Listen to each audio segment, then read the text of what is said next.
Just thought I'd do a tour of my Vivaro camper van that I built, just to save me posting photos all the time on the Facebook groups to explain how I did stuff and how it was built. So I'll start in the cab here. So I've got these are 1 Series BMW M Sport seats. That's on a DS Camper's swivel base. These are just universal armrests I got off eBay for about £18. You have to strip the seat in here to bolt it in, but it's worthwhile having on a Vivaro if you haven't already got one. So I did buy a van with air conditioning. It's a little bit pointless once you remove the bulkhead. It doesn't really do very much, to be quite honest, so I now understand why a lot of camper vans don't have air conditioning. It just doesn't really do a lot. So we've got a Megane sport steering wheel with red stitch. I've got the Precision cruise control there. Works really well. That was well worth having on this van. Up here I've got a reverse camera. I actually leave it powered up all the time, just as a rear view mirror, to be honest. It's not great, but it's enough to see what's behind you. All in here, everything is insulated and soundproofed. The whole van. Some people don't do this. They forget about the cab. It's worth doing. If you're going to insulate your van, just do a proper job and do it all. This van stays warm for hours after having the heater on at night. It's fantastic.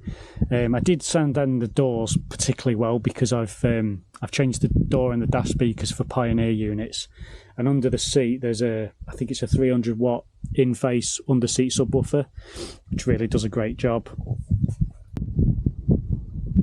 So in the back here, first thing I'll show you is the lights. So I don't have any lights on display in this van. I was quite fussy about that. I don't like them being in my face. In a low top van, the last thing you want is a light on your forehead. So I have LED light strips under there, and then there is one under there for the kitchen. I don't know if you'll see them, but there's one under there, and there's one kind of under here as well. I'll turn those off before I forget. So just here, this is a space that is often wasted by camper van conversions. Some of the problem is you need to be able to leave space here for putting the seat back. You know, if you ever sell your van to somebody that's much over 6 foot tall, they're not going to buy it if they can't move their seat all the way back. So you have to be mindful of this space here, but this here usually gets wasted. So what I did was, having the diesel heater under the seat there, I have the outlet here.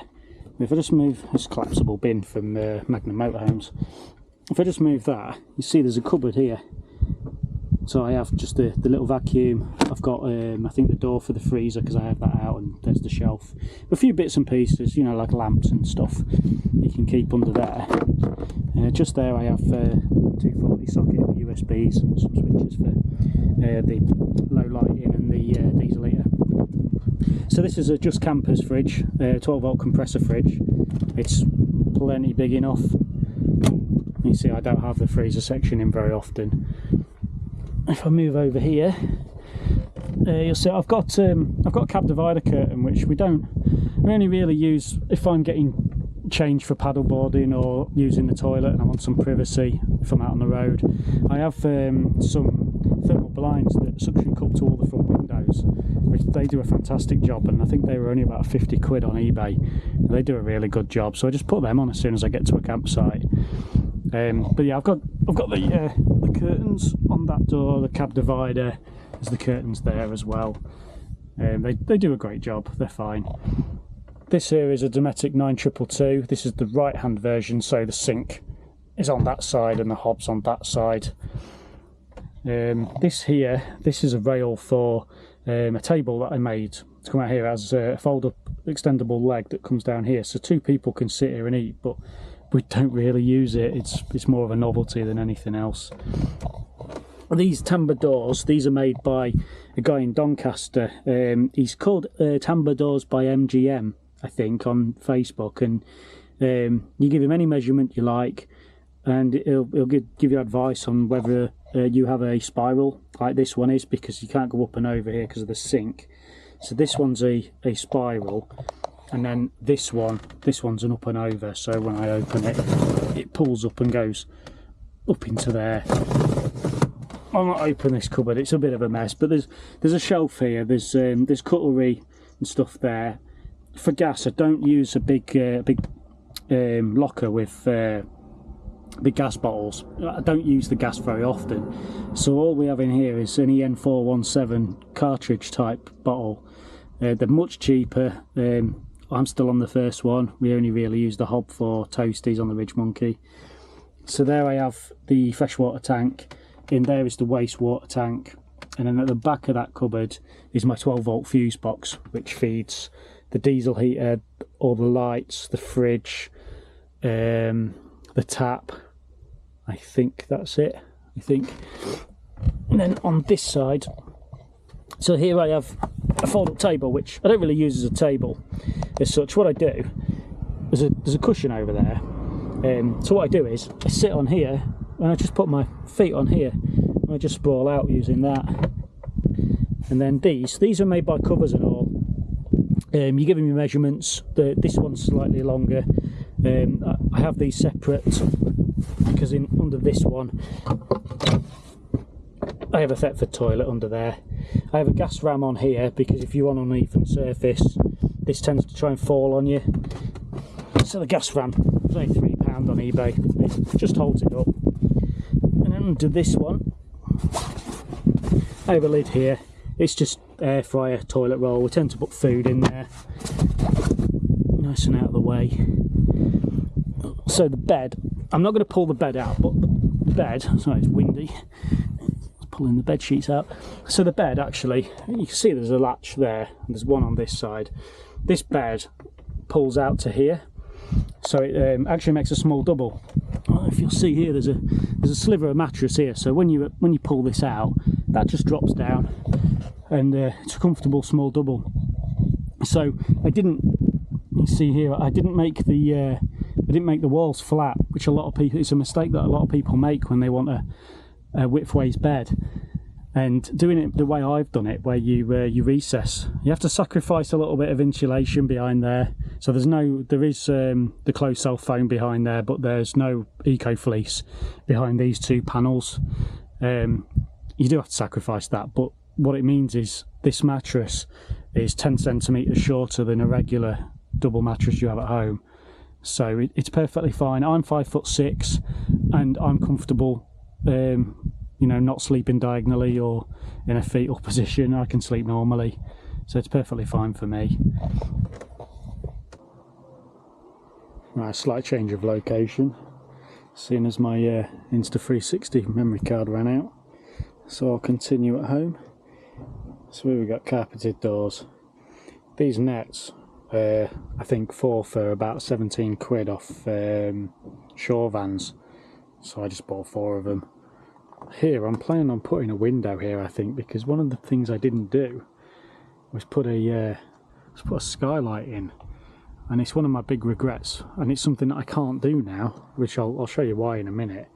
Here I've got my telescopic ladder because I have a roof box up there, so I kind of need that to get up there. So here there's a shower curtain just here because I've got a collapsible bucket there with a USB shower in it. Now they're only about 30 quid off Amazon, and it's got 2 power settings. The battery lasts forever, and it tells you the temperature of the water as well. I highly recommend them. If you've got a small van like this and you haven't got a full shower, they're cracking.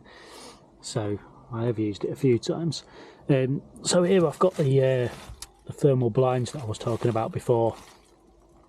Just over here, excuse the mess, I went paddleboarding the other day. So there's my table that I never use.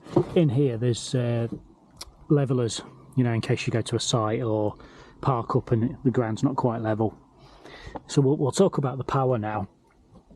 So this is a Bluetti AC240, and then just under here is a B210 expansion battery there. So in total I've got 3,700 watt hours of power, which is without the solar or DC-DC charging. There's enough there to, I would say, 3 days easily for what I use. So up there I've got the Bluetti Charger 1, which I can charge it up. It'll put about 580 watt in it while driving. And then I've also got on the roof, I've got two 200 watt eco-worthy solar panels up on the roof, which are plugged in at the minute. I mean, it's a nice sunny day. I'm getting 185 watts of solar currently. This is a consumer unit for the electric hookup. To be honest, I regret doing it. I never use it. Never have any need to use that whatsoever. One thing I forgot to talk about was this here. I often get asked about this. So obviously I built this. This is 18mm ply, which I wouldn't recommend. It's quite heavy. But people ask me how I've mounted it. So I'll try and show you. There you go. You can see there's a bolt head just there. So there's, I can't remember how many there is now, but I riv-nutted the van and bolted it up, and it's absolutely solid. It doesn't go anywhere, so I'm quite happy with that. As for the bed, so I had to put these in just to try and stop it from, what can I say? Like if you try pulling it out with one hand, it'll not pull out straight. So this kind of helps it do that. These here, these are just solid thick wooden beams. Again, I riv-nutted the van and bolted that in, so the bed slides on that. And these are IKEA Scorva beams. And these are Leroy slats that I had to cut down for the slide out part.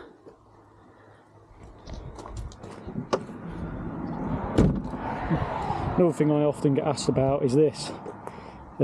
This is off a Toyota RAV4. The PCD is slightly different, but it's not enough to concern it. I just put some. You have to, on the Vivaro, you have to buy some nuts because the van uses bolts. So you just have to swap those. So on the roof, if you can see, there's a roof box. And I have one solar panel on the roof bars. It was an electrician's van, so it had one of those big tubes on it, but I kept the roof bars. So there's one panel there, and then there's another one that's in front of them that's just screwed to the roof of the van. In fact, I'll show you.